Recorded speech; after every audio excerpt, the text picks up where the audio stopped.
Upadesa Sakti, guiding power, powerful guidance of Ramana Maharshi. These are powerful teachings of Sri Ramana Maharshi that are extremely helpful in deep contemplation, meditation, self-enquiry, and peaceful living. I am compiling these teachings under the name of Upadesa Sakti, guiding power. Teaching 1. To inquire who am I is the only remedy for all the ills of the world.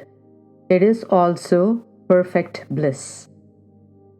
Here are some explanations as to what this teaching does for us.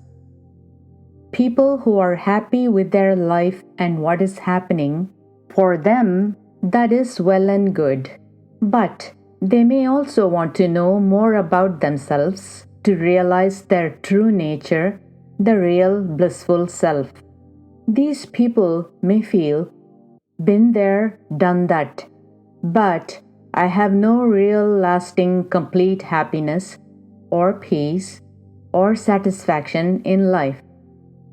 They may feel that no matter what they acquire or accomplish, there is just that unhappiness lingering in the mind. And they may want to know the truth behind existence and reality, and to know and realize perfect bliss and their natural, eternal self for the sake of it.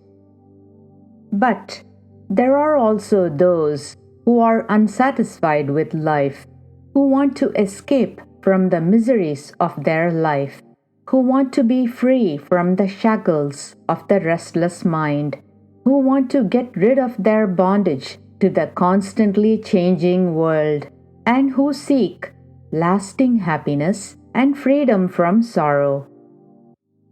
All these people seek the guidance of a supreme sage who has achieved all of this, who is the personification of absolute equality, courage, and bliss, and who abides as the peaceful substratum of everything, the self of all.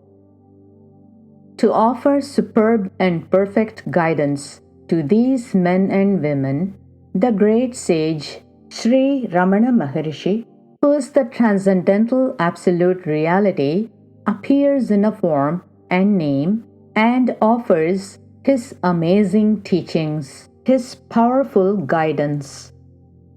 His every word, every phrase, every sentence is an Upanishad, the essence of Vedanta. And his direct and practical teaching that offers a perfect solution to end all the turmoils and afflictions of a person and realize one's true blissful nature, the real self, is as follows. To inquire who am I is the only remedy for all the ills of the world. It is also perfect bliss. All the problems of the world are thoughts in the mind. We know this because in deep sleep there are no thoughts, no mind. Therefore, there is no pain or suffering. But one wakes up, the ego rises, and immediately produces a multitude of thoughts and projects the world. Bhagavad Gita in chapter 13, verse 9 refers to Janma Mrityu Jara Vyadhi Dukha Doshanu Darshanam.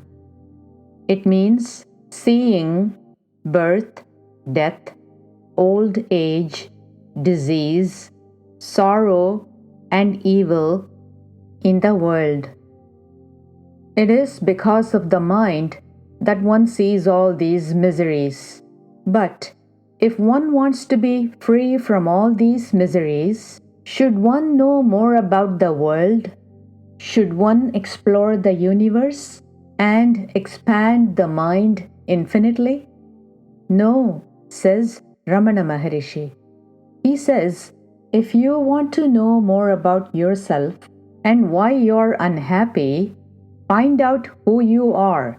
That is, who the I is. Who is the I who is seeing the world and what is happening in it? Who is unhappy? This entity was not there in deep sleep. So the I is the cause of the thoughts about the world, the people, and its happenings. He says, if you want to get rid of your problems, go to the root of the problems. Find the cause of your problems and get rid of it.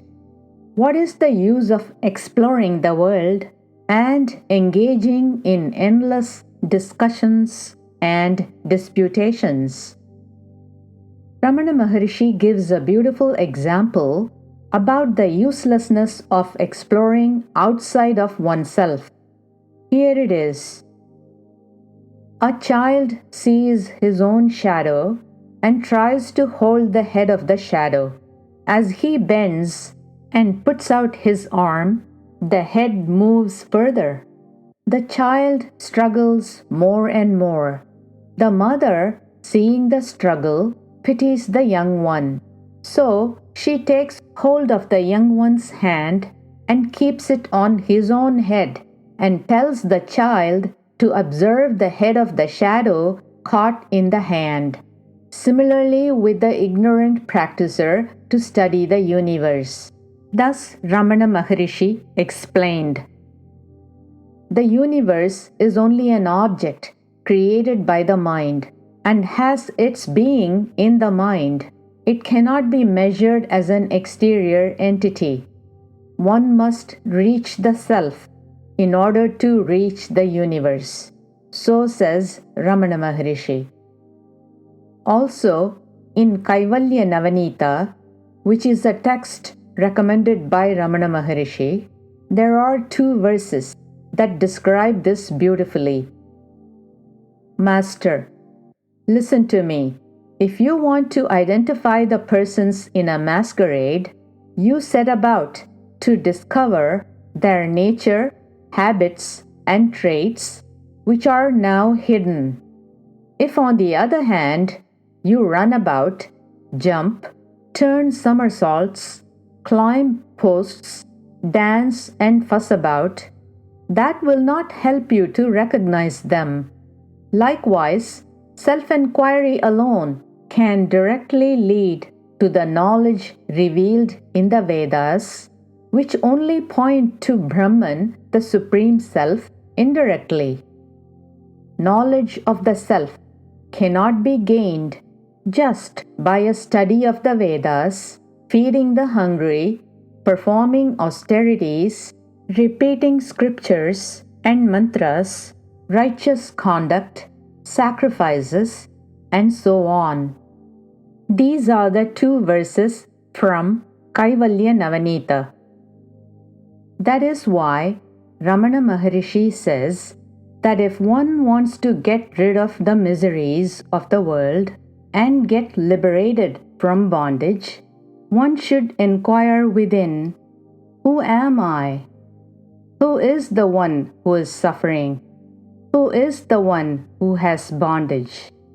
Who is the one who wants to be free from misery?